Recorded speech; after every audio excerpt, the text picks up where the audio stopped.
সুপ্রিয় দর্শক, আসসালামু আলাইকুম। সবাইকে স্বাগত জানাচ্ছি আজকে গুরুত্বপূর্ণ সংবাদে। প্রথমে জানিয়ে দিচ্ছি সংবাদ শিরোনাম, পরে বিস্তারিত। ভোরের আধারে আগুন ঝরা আঘাত, ইসরায়েলকে লক্ষ্য করে ব্যালিস্টিক মিসাইল ছুড়ল ইরান, মধ্যপ্রাচ্যকে সর্বাত্মক যুদ্ধের দ্বারপ্রান্তে।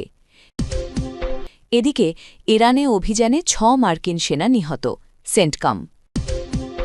এরপর থাকছে আরব দেশগুলোকে যে আশ্বাস দিল ইরান। আরও জানিয়ে দিব সৌদির রাজধানীতে বিকট বিস্ফোরণ। সর্বশেষ নেতানিয়াহুর কার্যালয়ে হামলা, নেতানিয়াহু নিহত। শুনছিলেন সংবাদ শিরোনাম। এখন বিস্তারিত। তার আগে হৃদয় ছুঁয়ে যাওয়া একটি অনুরোধ।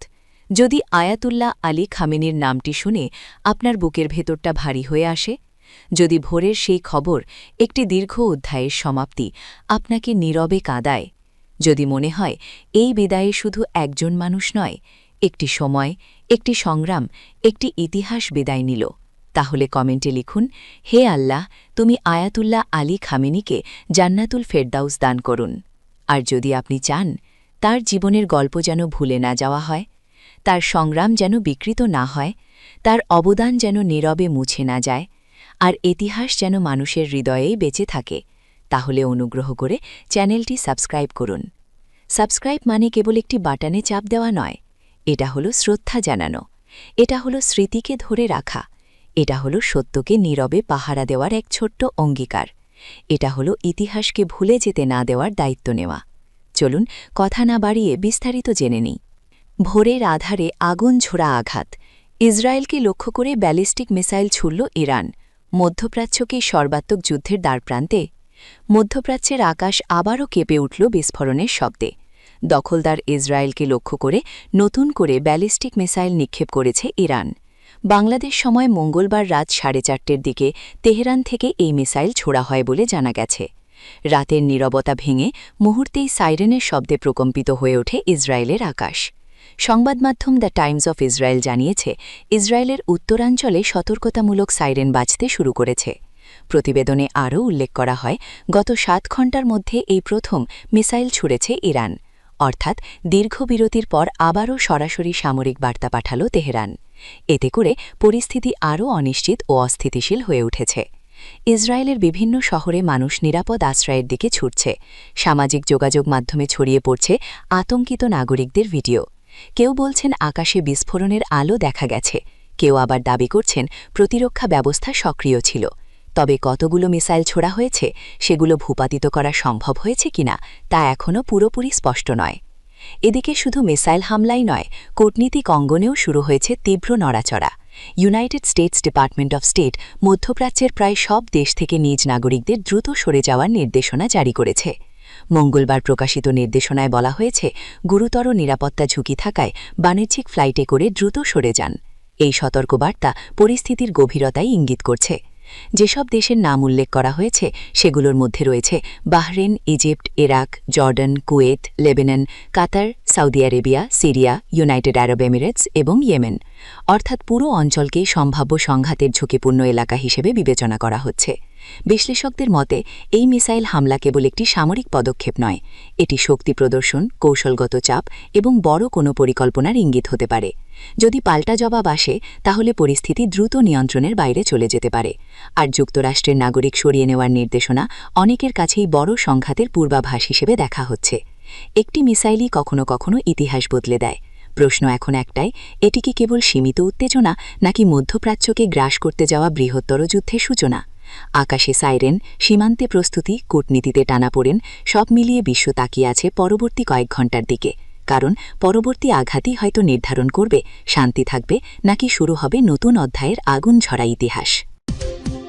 এদিকে ইরানে অভিযানে 6 মার্কিন সেনা নিহত, মধ্যপ্রাচ্যে আগুন ছড়িয়ে পড়ছে, থামছে না হামলা। মধ্যপ্রাচ্যের সংঘাত ভয়াবহ মোড় নিয়েছে। ইরানের ভেতরে চলমান সামরিক অভিযানে অন্তত 6 জন মার্কিন সেনা নিহত হয়েছেন বলে নিশ্চিত করেছে United states central command, CENTCOM. এই ঘোষণা আসতেই পরিস্থিতি আরও উত্তপ্ত হয়ে উঠেছে। প্রশ্ন উঠছে, এই প্রাণহানি কি যুক্তরাষ্ট্রকে আরও কঠোর পদক্ষেপে ঠেলে দেবে? গত শনিবার ইউনাইটেড স্টেটস ও ইসরায়েল যৌথভাবে ইরানে বোমা হামলা শুরু করার পর থেকেই পাল্টাপাল্টি আঘাতে জড়িয়ে পড়ে পক্ষগুলো। সেন্টকম এক বিবৃতিতে জানিয়েছে, ইরানের প্রাথমিক পাল্টা হামলায় ক্ষতিগ্রস্ত একটি স্থাপনা থেকে নিখোঁজ 2 সেনার মরদেহ সম্প্রতি উদ্ধার করা হয়েছে। এর মাধ্যমে নিহতের সংখ্যা বেড়ে দাঁড়িয়েছে 6 জনে। নিহত সেনাদের পরিচয় এখনও প্রকাশ করা হয়নি।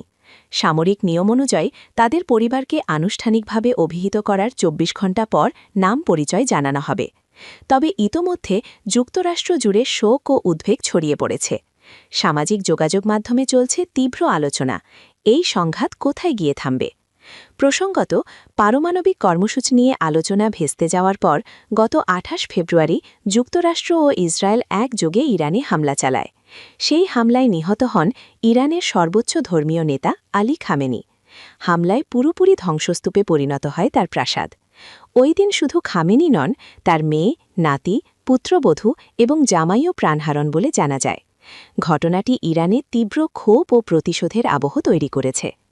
এদিকে খামেনির মৃত্যু হলেও অভিযান শেষ হয়নি বলে ইঙ্গিত দিয়েছেন যুক্তরাষ্ট্রের প্রেসিডেন্ট ডোনাল্ড ট্রাম্প। তিনি স্পষ্ট বার্তা দিয়েছেন, সম্পূর্ণ লক্ষ্য অর্জন না হওয়া পর্যন্ত ইসরায়েলের সঙ্গে যৌথ হামলা অব্যাহত থাকবে। এই বক্তব্যে নতুন করে শঙ্কা তৈরি হয়েছে যে সংঘাত আরও দীর্ঘ ও রক্তক্ষয়ী হতে পারে। 6 মার্কিন সেনার মৃত্যু এখন এই যুদ্ধে এক বড় টার্নিং পয়েন্ট হিসেবে দেখা হচ্ছে। সামরিক বিশ্লেষকদের মতে এই ক্ষতি যুক্তরাষ্ট্রকে আরও কঠোর প্রতিক্রিয়া জানাতে প্ররোচিত করতে পারে। অন্যদিকে ইরানও পাল্টা আঘাতের ইঙ্গিত দিয়ে রেখেছে। মধ্যপ্রাচ্য এখন বিস্ফোরণের অপেক্ষায় থাকা এক অগ্নিগর্ভ অঞ্চল। প্রতিটি হামলা, প্রতিটি প্রাণহানি পরিস্থিতিকে ঠেলে দিচ্ছে আরও গভীর সংকটে। প্রশ্ন একটাই, এটি কি সীমিত সংঘাত নাকি পূর্ণাঙ্গ আঞ্চলিক যুদ্ধের শুরু? বিশ্ব এখন তাকিয়ে আছে পরবর্তী ঘোষণার দিকে। এরপর থাকছে আরব দেশগুলোকে যে আশ্বাস দিল ইরান, আমরা প্রতিবেশীদের বিরুদ্ধে নই। তেহরানের বার্তায় নতুন সমীকরণ। মধ্যপ্রাচ্যের উত্তপ্ত পরিস্থিতির মধ্যেই হঠাৎ করেই সুর নরম করল ইরান। একদিকে পাল্টাপাল্টি হামলা, অন্যদিকে যুদ্ধের শঙ্কা। এর মাঝেই আরব দেশগুলোর উদ্দেশ্যে গুরুত্বপূর্ণ বার্তা দিল তেহরান। ইরানের পররাষ্ট্রমন্ত্রী আব্বাস আরাকচি স্পষ্ট করে বলেছেন, ইরান তার আঞ্চলিক প্রতিবেশীদের বিরুদ্ধে কোনো যুদ্ধ করছে না। এই লড়াই কেবলমাত্র ইউনাইটেড স্টেটসের বিরুদ্ধে। মঙ্গলবার 3 মার্চ রাষ্ট্রীয় গণমাধ্যমে দেওয়া এক সাক্ষাৎকারে আরাকচি বলেন, আমরা আমাদের প্রতিবেশীদের ওপর আক্রমণ করছি না, আমরা আক্রমণ করছি মার্কিন সামরিক ঘাঁটিগুলোতে। মার্কিন সেনারা পালিয়ে গিয়েও রেহাই পাবে না। তার এই বক্তব্যে স্পষ্ট, ইরান সরাসরি বার্তা দিতে চায় যে সংঘাতকে আঞ্চলিক যুদ্ধে রূপ দিতে চায় না তারা, বরং লক্ষ্য নির্দিষ্ট করে যুক্তরাষ্ট্রের সামরিক উপস্থিতিকে টার্গেট করছে। এই ঘোষণার তাৎপর্য অনেক, কারণ মধ্যপ্রাচ্যের বহু দেশে মার্কিন সামরিক ঘাঁটি রয়েছে। সেগুলোতে হামলা মানে ওই দেশগুলোর নিরাপত্তা ঝুঁকির মুখে পড়া। ফলে আরব বিশ্বে শঙ্কা তৈরি হয়েছিল, ইরানের প্রতিশোধমূলক হামলা তাদের ভূখণ্ডকে কি যুদ্ধক্ষেত্রে পরিণত করবে। আরাকচির বক্তব্য সেই ভয় কিছুটা প্রশমিত করার চেষ্টা বলেই মনে করছেন বিশ্লেষকরা। তবে একই সঙ্গে তিনি তীব্র অভিযোগ তুলেছেন। তার দাবি, সামরিক সংঘাত এড়াতে কূটনৈতিক আলোচনা চলাকালেই ইসরায়েলের সঙ্গে মিলিত হয়ে যুক্তরাষ্ট্র বিমান হামলা চালিয়েছে। এটিকে তিনি কূটনীতির সঙ্গে বিশ্বাসঘাতকতা বলে উল্লেখ করেন। অর্থাৎ তেহরানের দৃষ্টিতে এই যুদ্ধের সূচনা হয়েছে আলোচনার টেবিল ভেঙে দেওয়ার মাধ্যমে। আরাকচি আরও বলেন, বর্তমান পরিস্থিতিতে মধ্যপ্রাচ্যের দেশগুলোর উচিত যুক্তরাষ্ট্রের কর্মকাণ্ডের বিরুদ্ধে চাপ সৃষ্টি করা। তার এই আহ্বান আঞ্চলিক কূটনীতিতে নতুন সমীকরণ তৈরি করতে পারে, কারণ যদি আরব দেশগুলো নিরপেক্ষ না থেকে অবস্থান নিতে শুরু করে, তাহলে সংঘাতের রূপ আরও জটিল হয়ে উঠতে পারে। সবচেয়ে বড় প্রশ্ন এখন, ইরানের এই আশ্বাস কি সত্যিই উত্তেজনা কমাবে নাকি এটি কৌশলগত বার্তা মাত্র? একদিকে কঠোর হুঁশিয়ারি, অন্যদিকে প্রতিবেশীদের শান্ত করার চেষ্টা। তেহরান যেন দুই দিকেই খেলছে। মধ্যপ্রাচ্যের আকাশে এখনও যুদ্ধের মেঘঘন, তবে কূটনৈতিক চালচলন ইঙ্গিত দিচ্ছে লড়াই শুধু ময়দানে নয়, কৌশলের টেবিলেও সমানতালে চলছে।